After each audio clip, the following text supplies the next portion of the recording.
শিবগঞ্জ সীমান্তে অভিযান চালিয়ে বিপুল পরিমাণ নেশাজাতীয় পণ্য জব্দ করেছে মহানন্দা ব্যাটালিয়ন ৫৯ বিজিবি। গোপন সংবাদের ভিত্তিতে জানা যায় যে একটি সংঘবদ্ধ চোরাচালান চক্র দেশের বিভিন্ন স্থানে পাচারের লক্ষ্যে মহানন্দা ব্যাটালিয়ন ৫৯ বিজিবি এর দায়িত্বপূর্ণ সীমান্ত পেলার ১৮২-র ২S হতে আনুমানিক ৩০ গজ বাংলাদেশের অভ্যন্তরে চাঁপাইনবাবগঞ্জ জেলার শিবগঞ্জ থানাধীন শাহবাজপুর ইউনিয়নের বাগিচাপাড়া গ্রামস্থ জনৈক শমশেরের আম বাগানে বিপুল পরিমাণ নেশাজাতীয় ট্যাবলেট মজুত করছে।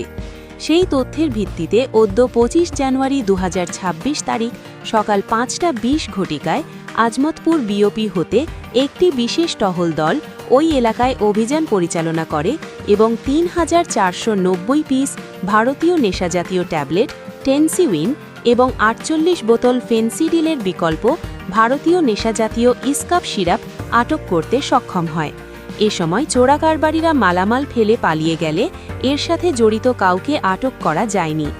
আটক নেশাজাতীয় ট্যাবলেটগুলোর বিষয়ে বিজিবির পক্ষ হতে আইনি প্রক্রিয়ার কাজ চলমান।